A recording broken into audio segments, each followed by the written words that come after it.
de lana, las unían, saliva mediante, y la hacían un hilo largo, y la ponían en el aparatito enganchado de abajo y de arriba. Lo hacían girar y la lana se iba enroscando, se iba formando un hilo. Esa era de mi tatarabuela. ¿Tatarabuela de dónde era? Y España. Ah, Calcule que si mi madre nació en 1880, mi abuela habría nacido en 1840 y pico, sería mi bisabuela. Mi tatarabuela habría nacido en la época de Rosas. y más o menos sí. Estamos hablando del 1800, Claro, antes, quizás. antes. Tiene que ser antes, por la edad. Por la edad. Si viviera tendría más de 200 años. Bueno, esa era de mi tatarabuela, que se lo pasó a mi bisabuela a mi abuela, y mi abuela a mi madre. Y mi madre lo tengo yo ahí. Tiene un valor incalculable eso. Provincia de Lugo, España, 1840 por ahí. Arrancó ese aparato. ¿Y usted nunca buscó las fechas de nacimiento de su Y no, tatarabuela? nunca supe dónde buscarla, porque como ellas quedaron allá, la única que vino acá mi madre, perdí todo rastro. Así que no sé, pero por la edad de cada una de ellas, calculo que en la época de Rosas habrá nacido Y sí, mi tatarabuela. ¿Rosa en qué año nació? Y 1700 y algo. Claro, Sí. sí, porque estamos en 1700. 1840, 1852 los derrocaron. Sí, 1700, supongamos 90. Claro, 1840 reinaba él como... Sí, sí. Así que esto tenía que ser mucho más atrás. Pero sí, seguro en la época de Rosa, de mi tatarabuela, seguro. Así que mire los años que tiene eso. Esto que uno lo mira y... Para mí era algo de hace 20 años nada más. No, eso es... Y la habilidad esa la fue transmitiendo también. Mi tatarabuela, a mi bisabuela, así, hasta mi madre. desde Mi su- madre ya va muy bien con esto. ¿Y después volvió a hilar a alguien después de su mamá? No, ya no, y ya no hubo más descendientes.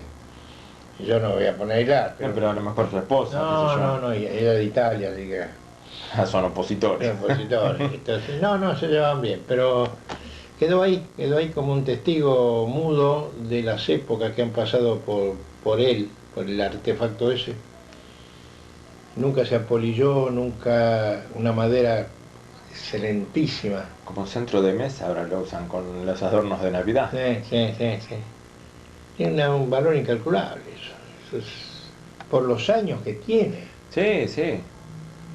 Y además se mantiene en muy buen estado, está tal cual lo dejó mi madre, que ella fue la última que hiló. Fabricaba el hilo lo hacían así, saliva y pulgar y índice, dando vuelta a la vueltita al aparato, entonces el aparato iba enroscando la lana en forma cada vez más delgada, más delgada, hasta formar el hilo. Sí, sí. Después añadían otro trozo de lana al ya hilado y ese ya lo envolvían. Y seguían el mismo trabajo, hacían el ovillo, seguían enrollando y seguían fabricando el hilo. Pues no había en ese entonces fabricantes de hilados, no había tejedurías, todo se hacía a mano. Así hacían las vestimentas, todo de lana, lo hacían así, hilo por hilo. Época de nada, sin aparato, sin nada, todo a mano. Lo que pasa es que cada vez se industrializa más. Por supuesto, ahora ya hay máquinas que hacen en dos Y no, minutos, claro, no, toneladas. toneladas en minutos, en lo que ellos hacían en meses. Les llevaba meses hacer un buen rollo de hilo. Después lo coloreaban, también con tinturas naturales, o sea, el rojo, el verde, azul, sacado de las plantas, no sé qué método usaban, metían en un piletón todo el hilo, todos los rollos, lo iban revolviendo para que se enchumbara de la tintura, después lo secaban al sol y formaban los colores. Sí. Todo artesanal. Un valor incalculable, eso es de cómo trabajaban sin elementos. Porque pensemos un poco que sin tener nada, ni una sola máquina, hacían todo a mano. El arado, todo a mano. Él fabricaban los arados con pedazos de troncos de árboles, que lo hacían filosos, y eso lo arrastraban por la tierra.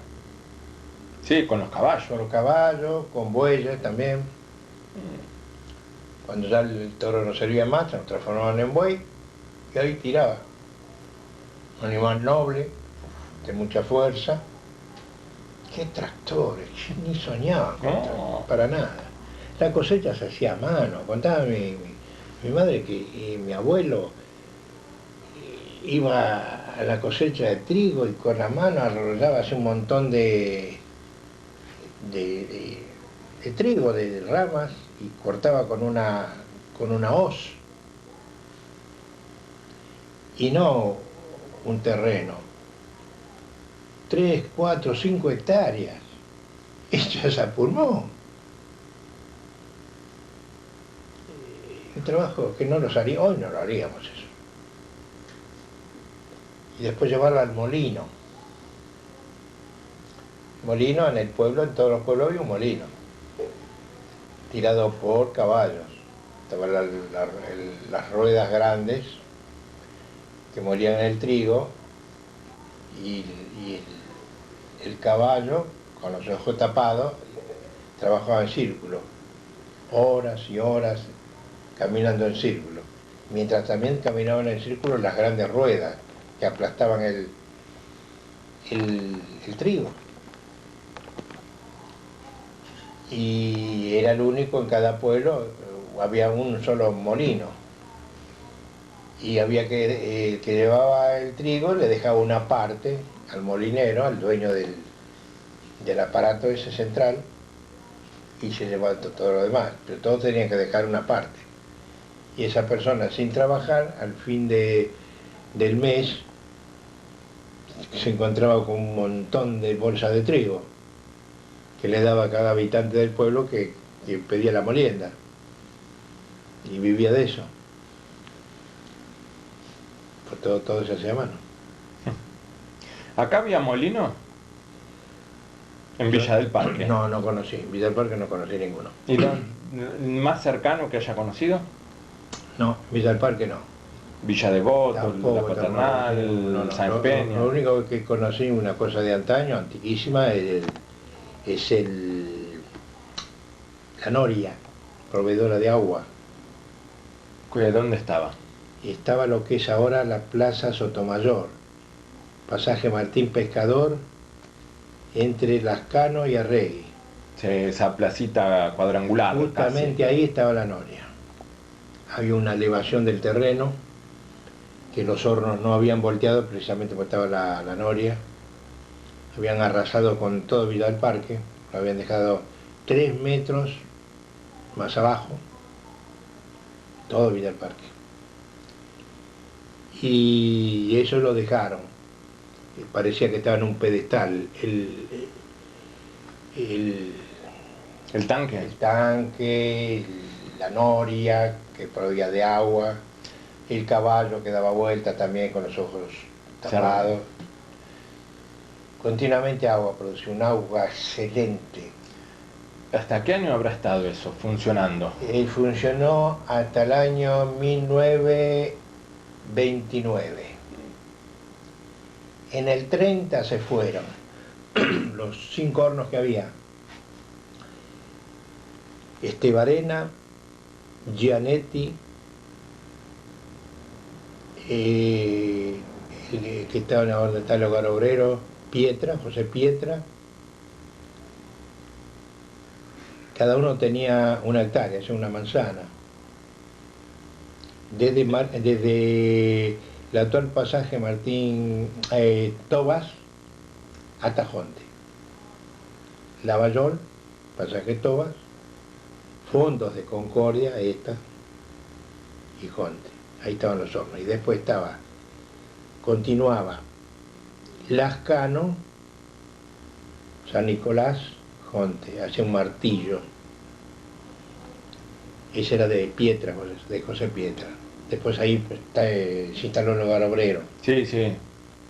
¿Se instaló el hogar obrero cuando se fue Pietra o mucho después vino el hogar obrero, los edificios esos? No, cuando se fue Pietra vino poco tiempo Terrabuzzi, la fabricante de galletitas. Sí, sí. Tuvo un galpón ahí mucho tiempo, obreros trabajando. Pues después se desapareció y empezaron a hacer los cimientos para el hogar obrero. Y eso habrá sido a fin del 38, 1938, por ahí. Pues yo recuerdo que todavía esta era calle de tierra y en el 1939 se adoquinó Concordia. Sí. Entonces, si fue en calle de tierra, quiere decir que fue el año anterior que se fueron. Entonces empezaron el hogar obrero a hacer lo que hicieron ahora, el enorme edificio. Bueno, esa después de los hornos fue cancha de fútbol de los clubes del barrio, porque Villar Parque tiene varios récords. Uno de esos récords es el barrio de Buenos Aires que más clubes sociales deportivos tuvo. Un récord que no lo igualó ningún barrio. ¿Por qué? Porque la cantidad de potreros que había acá unidos uno al lado del otro hacía que los clubes hicieran sus canchas ahí. Cosa que en otro barrio no había. Había a lo mejor una hectárea y después nada más y después a las 20, 30 cuadras otra. Acá estaba todo 8 hectáreas todas juntas, todas unidas. Entonces agarraban media hectárea cada uno, aproximadamente, un club. Es decir, la línea demarcatoria de una cancha a la otra era una sola línea y 1 metro más o menos de distancia a la otra. El público a veces estaba viendo un partido En la cancha del otro. y miraba un ratito, cuando la pelota se iba afuera en esta cancha se daba vuelta y miraba la otra que estaba en juego. Cuando se interrumpía el juego acá volvían a mirar así. Era un espectáculo, a nosotros no nos llamaba la atención, pero si hoy ocurriera llamaría la atención eso. Sí, sería motivo de muchas peleas también. También muchas Yo peleas. creo que sí, hoy en día. Antes era diversión eso. No se tomaba el fútbol como una cosa agresiva. Incluso los jugadores, yo no recuerdo, yo jugué también después de esa etapa de los que eran mayorcitos que nosotros, y nos llevaban 7, 8 años, ya lo consideramos de la otra categoría superior a nosotros. Cuando dejaron ellos de jugar empezamos nosotros. Y nunca recuerdo una agresión. Y aquí tenía la cancha Juventud Argentina Primitivo, Juventud Argentina, Pacífico, que aún está todavía, que es el único que quedó, Defensores de Esperanza, Juventud Unida, Juventud Parquense, Unión y Libertad, 25 de Mayo, había otro, el Ciclón de Melincué, Ciclón de Jonte, y cuántos clubes había. ¿Y comunicaciones en qué año vino agronomía? Bueno, eso ya no sé porque ya casi nos pertenece a nuestro... Ah, usted me hace la Sí, división. bueno, no, hago la división porque en realidad nosotros ni siquiera llegamos a la Avenida San Martín Sí. con el fútbol. Jugábamos, yo recuerdo, en una cancha que nadie se acuerda, historiadores de Villa Devoto no se acuerdan, pero yo me acuerdo porque yo he jugado ahí, una cancha que estaba en Navarro, Campana, Beiró, Cuenca. En ese cuadrado, 1 hectárea, la compañía de tranvías Anglo-Argentina tenía una cancha ahí. que era para los empleados de la empresa. En una época, cuando Argentino Junior tenía la cancha donde estuvo Corihuela, la de los vinos, ¿Dónde? Avenida San Martín y Andrés Lamas, una compañía de vinos, Corihuela, Sí, me suena. La Bueno. compañía me suena. no sé si está ahora, tenía la cancha Argentino Junior ahí, para que no se estropeara el pasto, porque antes no había césped, era pasto, No. era el pasto. Entonces se entrenaba ahí, en la de los tranviarios. Entonces se entrenaba con nosotros. Nosotros juntábamos un equipito acá entre los muchachos del barrio y íbamos a jugarles a ellos, día a semana. ¿Qué año es más o menos? 1936. Mm. Yo tenía 17 años y juntamos unos chicos de nuestra edad, más o menos, 16, 17, 18, formamos un equipo, o dos o tres, y les jugamos a ellos, para que se entrenaran. Claro, ellos si querían nos goleaban. Nosotros éramos aficionados, ellos eran profesionales. Y ahí recuerdo un veterano que jugó en Boca muchos años, Ramón Mutis, que en los últimos años de su carrera pasó a Argentino Junior. Muchos años más tarde, en 1980, lo encuentro en la casa del futbolista donde yo era directivo y él era socio. Y resulta que me lo ponen en la misma comisión que estaba yo. Y está la anécdota que él no me conoció, pero yo sí. Y usted jugó contra mí, cuando usted estaba en Argentino Junior. Me dice, sí, nos entrenamos en la canchita de Devoto, sí. Beiró y Navarro, Cuenca y Campana. Que en ese tiempo Beiró se llamaba Avenida Tres Cruces. Y bueno, ahí charlamos y nos acordamos de esos partidos. Que no nos pegaban, no nos daban patadas para nada, nos cuidaban. Porque éramos rivales de toda la semana. Además no se acostumbraba a pegar. Había más calidad.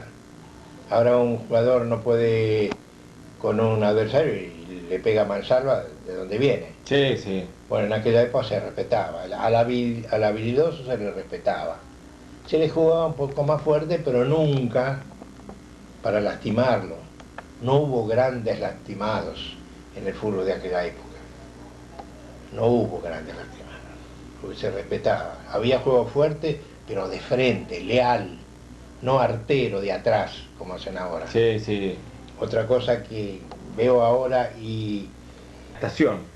La Calera estaba en lo que ahora es el shopping. Sí. Y las vías salían por el shopping hacia la manzana de enfrente que pertenece al ferrocarril, sí. Sí, la Cal venía por la vía 2. En la vía 2, a la altura de Campana, había un desvío. Sí. Ese desvío iba en dirección al actual shopping. Sí. Bueno, había unos galpones enormes ahí donde depositaban la cal que ese tren traía. Venía 2 veces por semana. Los corralones de materiales iban a buscar la cal ahí. Todos los materiales, los corralones de materiales de Villa Parque y de Devoto iban a buscar la cal ahí. Así que enseguida se... Y la manzana que está enfrente también pertenece al ferrocarril. ¿La que está en shopping? Sí. No, la de enfrente. La de enfrente de la puerta del shopping, donde está Frávega. El ferrocarril era dueño hasta la vereda de Nazarre. La vereda de Nazarre era del ferrocarril. Sí, sí. Porque Y ahora la otra vereda no. yo no, le digo, a ver, ¿dónde está Frávega? ¿Te ubica Frávega? Sí. Bueno, el edificio donde está Frávega es una casa. Yo calculo que debe tener 80 años. Y para mí debe ser la más vieja de esa manzana.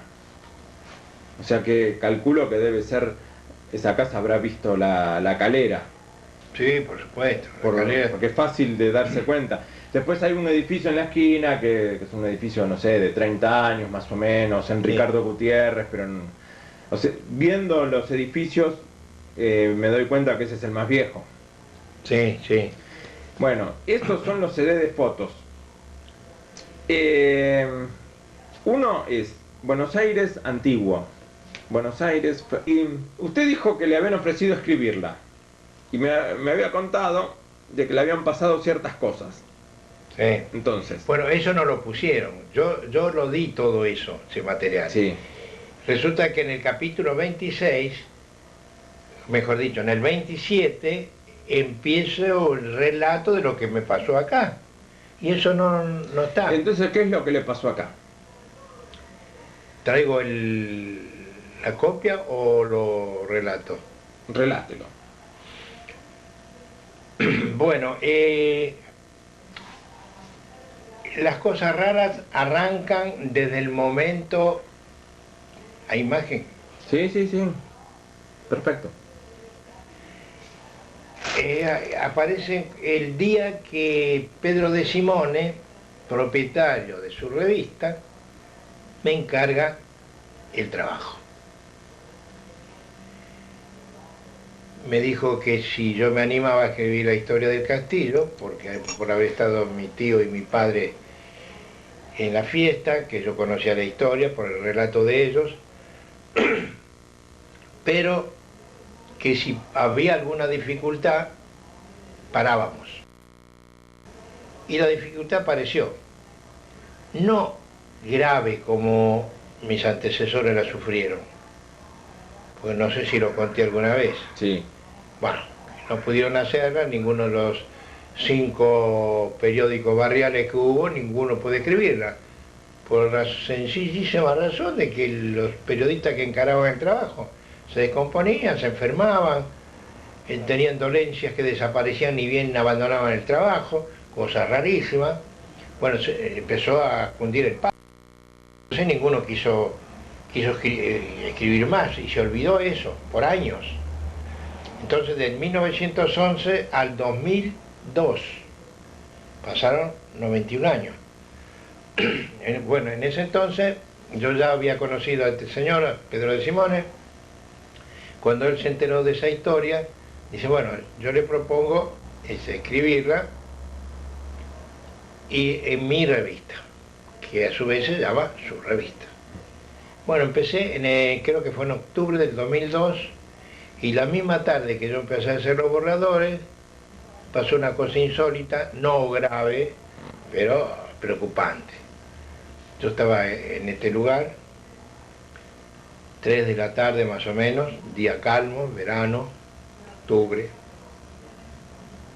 primavera, verano, día calmo, soleado, sin vientos, nada. Vamos con mi mujer a la habitación, me llama, y antes de llegar al guardarropa se cae un busto de yeso, de 40 centímetros de altura más o menos. Le pegó en la cabeza a ella, le hizo un hermoso chichón, ¿no? Nada más que eso. Como he de imaginar, yo no le dije que había empezado eso. Yo lo relacioné con esas dificultades, pero no se lo dije mucho tiempo después. A la semana aproximadamente, la réplica de ese busto de yeso se cae del fondo de mi casa, donde yo le había hecho una casamata de material, y estaba empotrado en la pared. Imposible de caer si nadie lo toca. Se cayó, se rompió. Y semanas después se cae la imagen de la Virgen de Luján, que yo también tenía empotrado dentro de la medianera del vecino, la que da a mi casa, que es imposible de caer si nadie la toca.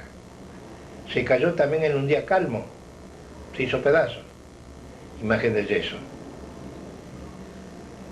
Semanas más tarde se cae un espejo con la imagen de Gardel que me había arreglado mi nuera, porque yo hice la vida de Gardel. Entonces, en reconocimiento, me regaló ese espejo con la imagen central de Gardel en el espejo. Se cae el espejo. Yo pensé que yo había puesto mal el clavo donde estaba sostenido el espejo. Voy a ver a la pared, el clavo aún está. Fuerte, fuerte, completamente imposible. de voltear de ese lado. Entonces ese día dije, bueno, el ganchito que sostiene al espejo se habrá roto. Busco entre los pedazos del espejo y el ganchito estaba fuertísimamente agarrado. ¿Cómo se atribuye eso? Y dificultades menores, colocar por ejemplo un borrador dentro de este cajón del escritorio en la parte de arriba donde yo guardo todo y encontraron en la parte de abajo. En el primer momento yo dije, bueno, me habré confundido, pero eso me pasó 2 o 3 veces. Y las las veces siguientes anoté el día y la hora y en qué cajón lo ponía. Y lo encuentro en otro. Y nadie entra acá. Nadie. Nadie. Y si mi señor hubiese querido hacerme ese chiste, me lo hubiese dicho. Pero me juró por lo que más quería, que ella ni se imaginó que yo guardaba ahí las cosas, ni imaginó también hacerme ese chiste. Pasaron los meses y yo había puesto en la historia la foto de la familia, de la pareja de novios que se accidentó, de los padres de la novia, los padres del novio, los hermanos de la novia y del novio, todo puse. Faltaba el del novio. Entonces la gente reclamaba, dice, ¿cómo están todos los protagonistas del hecho del castillo y no aparece la del novio? Porque no lo encontraba. Entonces Pedro de Simone me dice, ¿qué pasa con la historia, con la foto del novio? Que no me la entregó nunca. No la encuentro. Yo le había dicho que yo la foto la tenía siempre en una caja en el mismo lugar, como las tengo ahora, en el mismo lugar, no la he movido nunca de sitio. La busqué una por una, no la encontré. Le dije a la chica que limpia acá la casa que me revisara la biblioteca libro por libro, por si lo hubiese puesto, no lo creía, pero en una de esas me confundí, la habré puesto dentro de un libro. Revisó todos los libros, nada. Pasaron 4 meses. Al 5.º mes aparece la foto debajo de esta mesa. Con una particularidad muy extraña. La foto estaba colocada según la hilera del mosaico. Es decir, como si la hubiesen puesto con la mano. Cuando un objeto cae, vamos a suponer que hubiese caído, no puede caer de esa forma. Caer justo demarcando el mosaico.